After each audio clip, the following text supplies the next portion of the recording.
It's been brilliant, and like I say, thank you so much. Cool. When you're ready, Okay. Oh yeah, thank you. He didn't tell you that it was going to be like this, did he? I'm from a fairly medium-sized town, the home of Muhammad Ali, the birthplace of Marshall Allen, which is also the part of town where my mother grew up. I had been absolutely crazy about Jacques Cousteau and his documentaries as a kid, and I thought, that's what I want to do. I want to get into documentaries. I joined the Film Society in my college, and we would show European films. So I saw a lot of the Italian, the French, the English, all kinds of films from all over the world. And I was very much inspired by those films.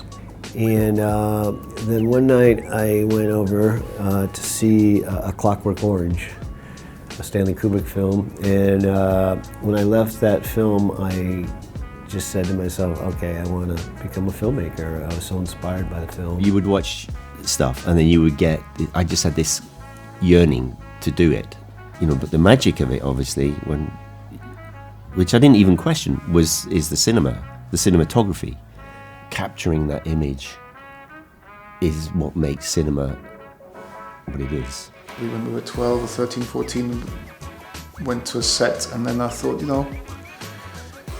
I kind of looked around and I thought, wow, that guy sitting on the dolly, that looks like a cool job. And since then, for me, that was it. I thought that's what I want to do.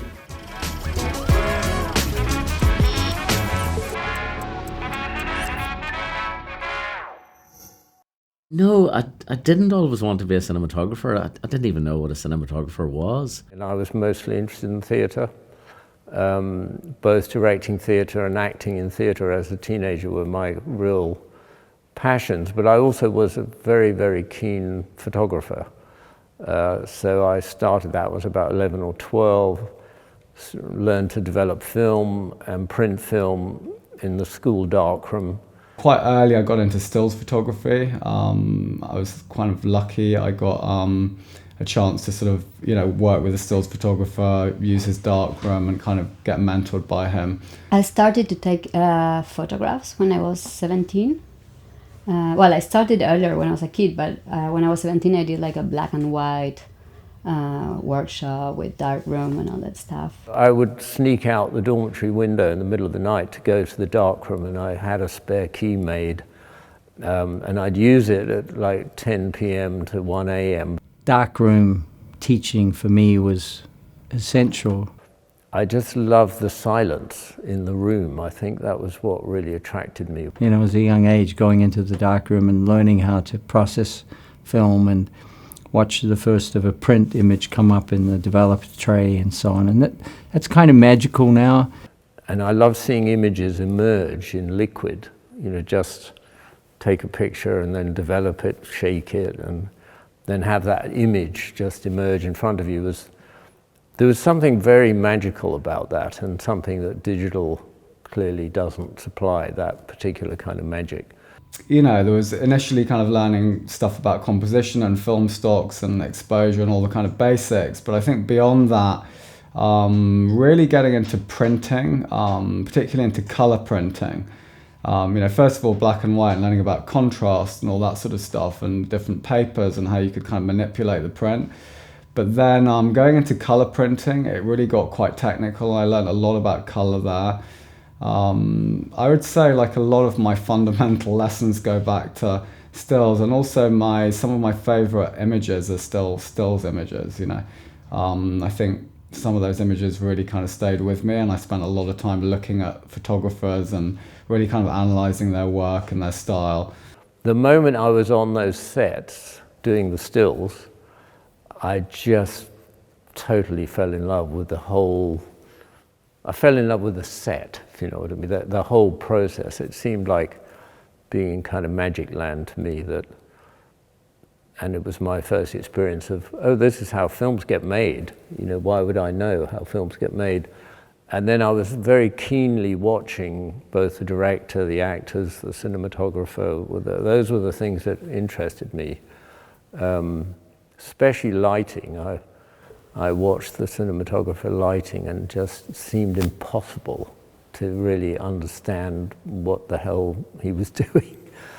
And I was really loving college as well, and loving being around people who had similar ambitions, fellow students who had wanted to make films. And that I found that tremendously infectious, and I sort of never lost that enthusiasm for it. It's so much about who you meet and the work that you put out there right up front. And I think I was fortunate enough to go to AFI and there be an amazing group of students that we continued to stay friends, and my classmates would recommend me, and I was able to meet some really influential people through certain classmates that I had the similar taste, and then they would hire me, and I do a small project, maybe like a fashion film, stuff like that, and then it started to help build my reel.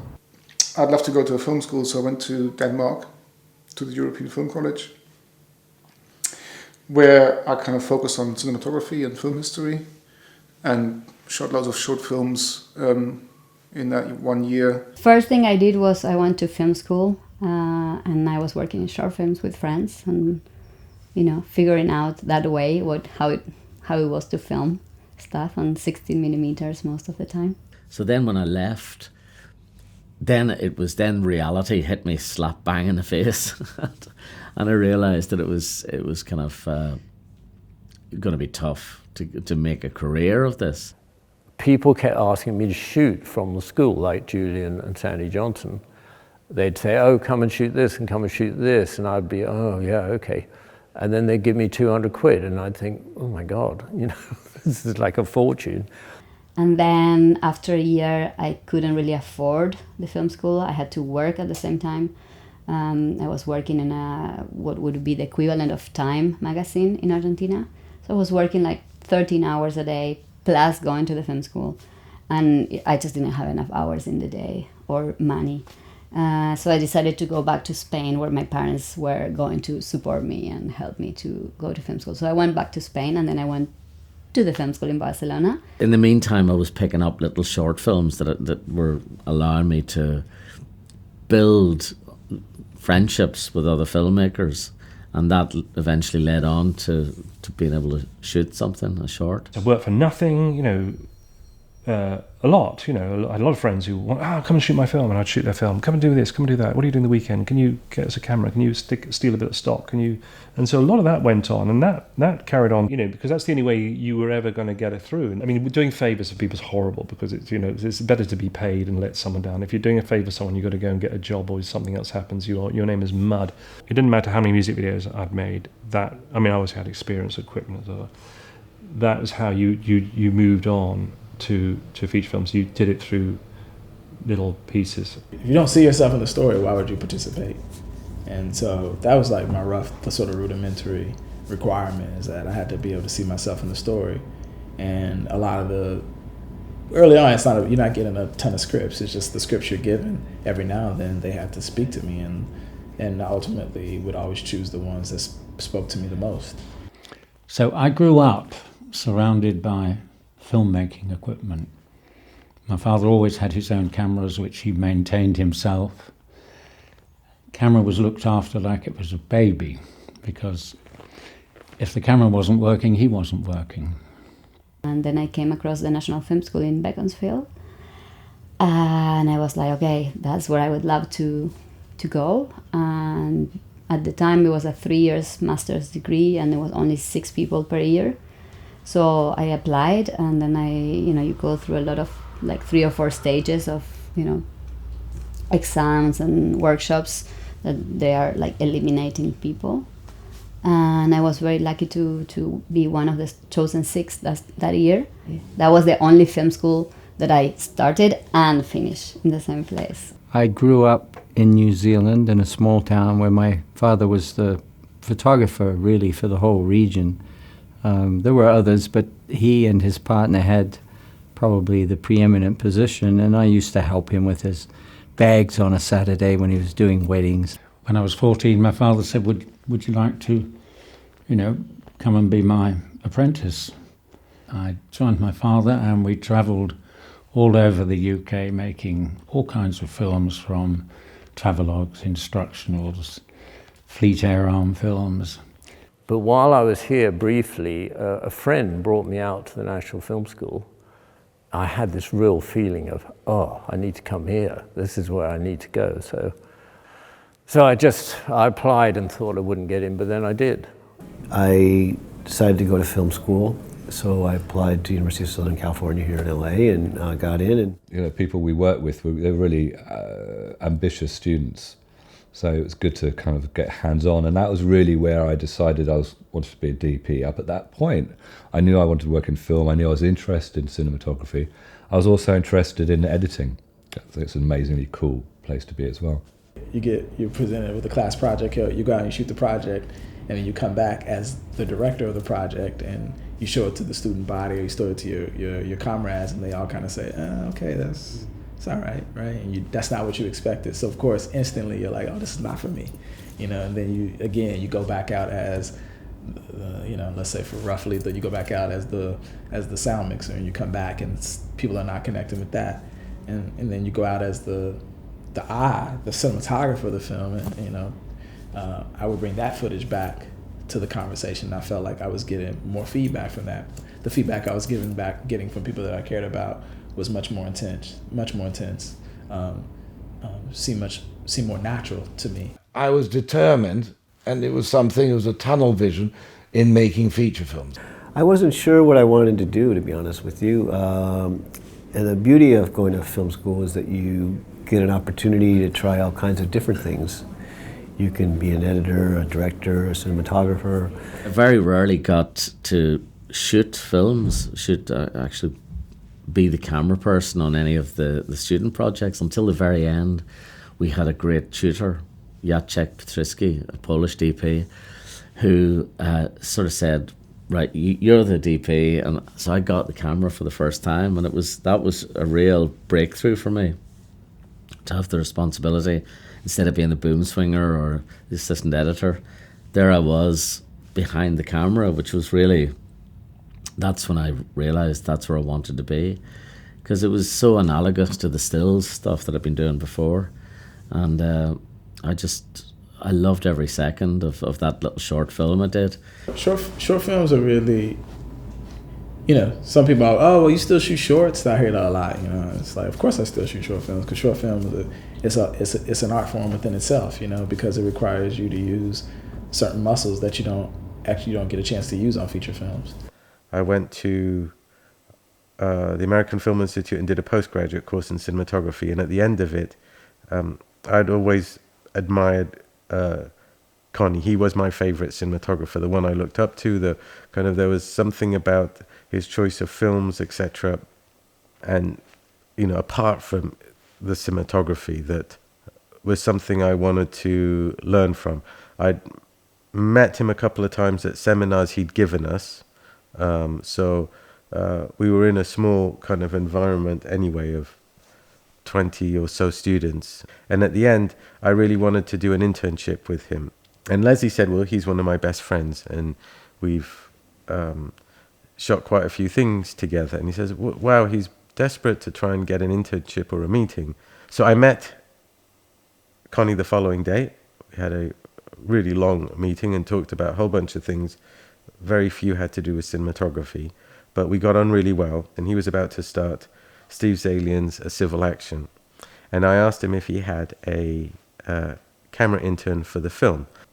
He said, yes, usually I get a lot of applications for camera interns, and at that point he had none, so I think I was lucky in that I got in there 3 months prior. Well, I was fortunate because, the agents who represent cinematographers came to the screenings, the graduation screenings, and I got an agent straight away. And they start to push you out, and I started to do test commercials. So that means, you're working almost for free for a commercial that may or may not get made, but then you're starting to work as directors. That led to commercials. That led to short dramas. There was a series on Channel 4 called it's called 4 on 4, like little 4-minute shorts. I did one of those, and the director, her next job was a 90-minute drama for TV, and it started to, so you can see it just starts to build up. You're basically blagging all the way. You're saying, oh yeah, I can do that, and then asking for the chance to prove yourself. And I went to art school, studied graphic design and photography. And when I left, I got a job in a studio as an assistant. But I was a stills assistant. I was working with two photographers, a fashion photographer and a still life photographer who did pack shots for catalogues. And that's basically where I learned the bulk of my lighting. I learned how to light fashion, and I learned how to do product shots. And I've done 30 years of shooting commercials of pack shots. And neither of the other cameramen wanted to tie themselves up for 6 months doing such a boring job, but they did want to get their equipment on the job. So they said, well, Nick's pretty good. I'd already done little bits of, second unit with the Arri ST and stuff like that. So they said, do you want to do it? And I said, well, I don't know. And Richard Leiterman, who I'd been assisting for 2 years by then, he said, I tell you something, just pretend you can do it, because that's what everybody else is doing. Behave as though you can do it. Oh, okay. And I knew about exposure and stuff like that. So basically, that's what started. When I left school at 15 and a half, which a lot of kids did in those days. And there was no way into the film industry that I could find. It was very unionized. I met some guys who were very enthusiastic like me, and together we started making amateur films, which in those days meant 16mm black and white, buying a roll of film, getting it processed and all of that stuff. I came out of film school as in a sense, an impatient young man, because I only spent a year instead of doing the whole course. I just wanted to get practical film experience because I knew that I'd learn much more quickly, but actually in a working situation rather than in a school. I actually shot a feature in between my first and second year at AFI. So I was pretty set up after school with a body of work that said I was DP, so I didn't really have to, do too much, and a lot of camera assisting or other things, because I had that film that I did, and then I'd shot, an MOS project in 35mm. I did this Chanel spec. It wasn't a big deal, but it at least showed something that I could say to someone, oh, I can shoot your music video, I've done this. Having been a DP, having tasted lighting, I just wanted to keep doing that. And I wasn't a brilliant assistant. I probably wasn't the best loader or focus puller. So I went back to apply to the National Film School and went back for another, then it was a 3-year course. That was another 3-year practical course specialising in cinematography. And after that, that gave me a kind of show reel of work to come out with, which was good enough to launch me as a cinematographer. So going out of it, I think it was more in like the fashion zone that I had work. Stuff that's more commercial, because I was doing, Gia and I did a few fashion films together and stuff like that. So I think that was helpful to get that career going, because I had work to show people. And it was very stylized and kind of, soft lenses and flares and pretty girls and stuff like that. So that really got me into my music video work quickly. I got out of school and I thought I could get a job shooting, which was impossible back then. It was heavily unionized here in California, and I could not get in the union. It was closed. Music videos happened, and that wasn't unionized, and so we all fell into it. And we were a certain age, we loved our music, and it was a very much more exciting time, I think. I would have had to be a sort of teacher, then a clapper loader for years, but then I could immediately I could start shooting on Super 8 or video or something in music videos, because they weren't unionized. And you just went somewhere with the band in a van and you jumped out and you filmed stuff. Features were like the Premier League, and if you worked in shorts and documentaries, your skill level was much less. You mostly worked on location with available light. And you were down here, and the commercials were up here, and the feature films were up there, and there was no crossing over. It was very difficult to move across.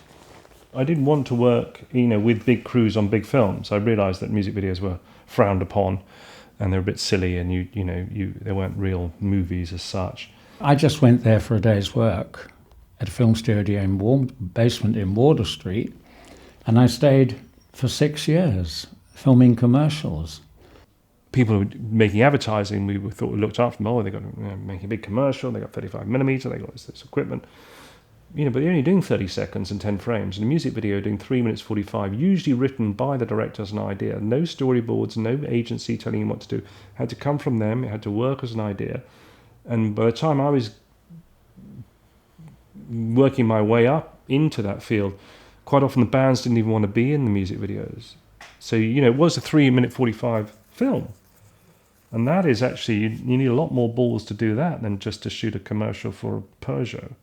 I picked up donuts and went on runs and did all that kind of stuff. And I hooked up with a company that did very low budget commercials, and I kind of begged them to let me shoot their low budget commercials, and that kind of turned into bigger budget commercials. I did this Levi's project with a director called Melody McDaniel, who I continue to work with. She's a commercial director and a very amazing photographer. I did some behind the scenes stuff for her, and she liked my work, and then we just started working together, and then I was able to do like a full commercial with her and shoot some second unit for her and Harris Savides. So that was something I was really proud of, and probably the biggest thing I did right after graduating AFI. And of course the other thing about commercials was you had to tell the story in 30 seconds or sometimes less, so that it became like a shorthand in terms of the visuals. You had each setup had to make an impact, immediate impact in terms of telling the story, selling the project. And in that way it was quite revolutionary, and of course a lot of our most talented directors started there. And after a while, quite by chance, I was asked if I'd like to go to the United States as an assistant cameraman on a series of documentaries for German TV. So I leapt at that chance, not realizing quite how lucky I was to get that opportunity.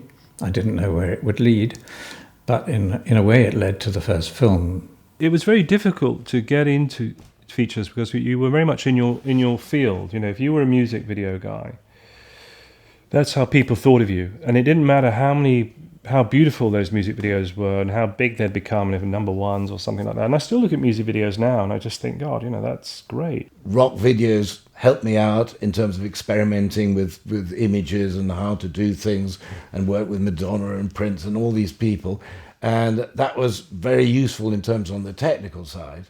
But my real interest was actually telling stories, like the films I saw when I was young. I got a random call to shoot some stuff for a movie called To Live and Die in L.A., which was William Friedkin was directing, and Robbie Mueller, who was one of my heroes, was shooting it.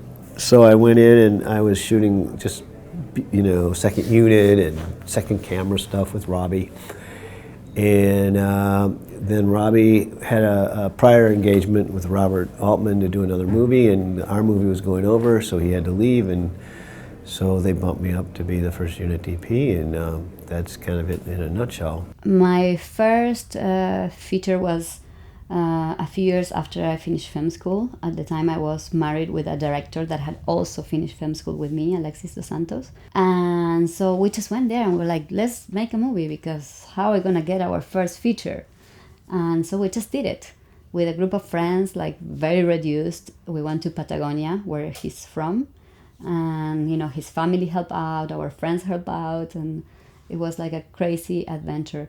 And that film is called Glue, and when he finished it, it won in a lot of festivals, and a lot of people saw it, and a lot of young directors saw it because they're all going to the festivals with their first and their second movies. So then I started to get called for other films from directors that had seen Glue.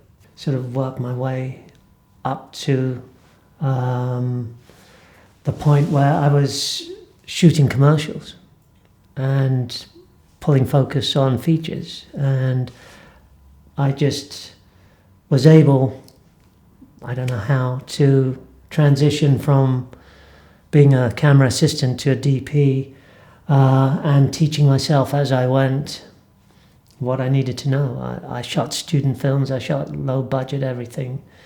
And so I spent my entire savings, and I bought an Arri 2C, a set of Cooke speed Pancros and all the tripods and everything. Spent my entire savings. I think for me in the beginning when I started, I was just so happy to be working. I kind of, anything that came along, I wanted to do. Because for me, I always thought, the more I can do, the more I can learn. And I went to do a film about the cultural history of Mesopotamia in Iraq and Syria. It's called Rivers of Time. So that was my first break as a cinematographer. And then I went to the States and then on to Canada. And I worked there for about 25 years doing world in action type documentary stuff. We would be 60-minute style, 15-minute items that you would go all over the world to shoot. And so I traveled extensively. Kept me very happy traveling for years. By the time I was about 25, 26, I got a job as a still photographer on a film set in Cape Town on some black and white films, which were made in Afrikaans for drive-in cinemas. So that was a very limited market. Terrible films. I knew that I had no experience of film studios, and I wanted to work on a movie as an assistant. I had the chance to be a clapper boy.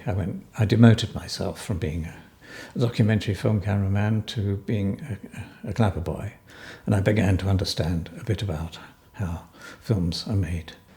My first really big movie was Enemy of the State, which was hundreds of millions of dollars, and I'd never done that before, and it was a pretty amazing position to be in.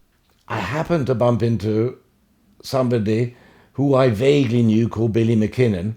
I was asking what he was doing, and he was saying that he had this film and they didn't have a cinematographer on board. Previously to this, I had, off my own bat, with a friend of mine, made feature films for, £30,000, and we did horror movies, Vault 10 contains some kind of death machine.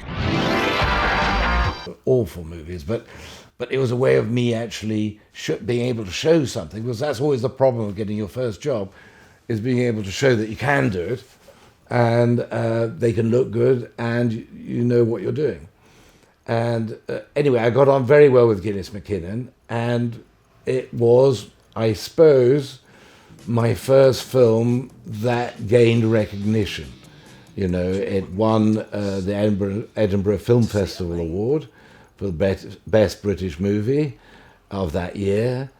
No, I think obviously inevitably the thing that resonates is the first feature film I ever did, which came out of a TV drama that I filmed on 16mm, which was like very much a documentary style approach. And this guy rang up and said, I'm doing a low-budget feature film. I need a cameraman who's used to operating and using available light and all that stuff. And would you be interested?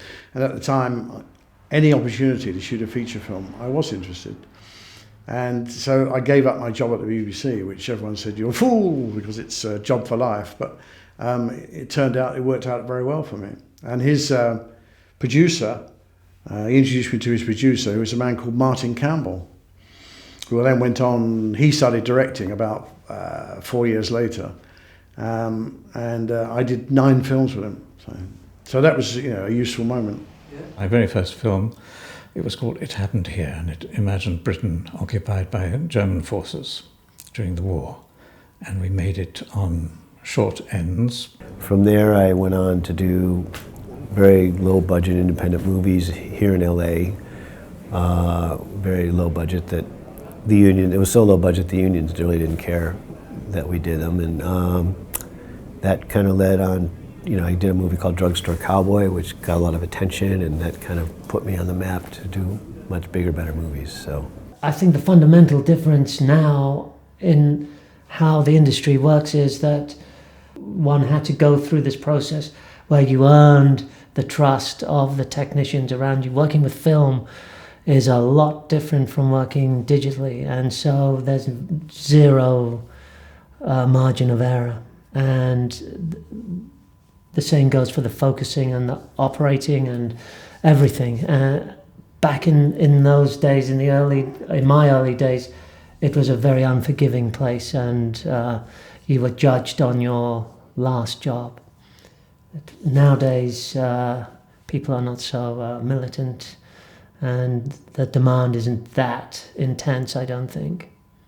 The director who subsequently did the Full Monty was at the Edinburgh Film Festival then, and he saw my work in Small Faces, liked it very much, and phoned me up. And once you have one good-looking thing, people just kind of keep recommending you. And so it sort of just takes one film to be seen and acknowledged for you to sort of get a break.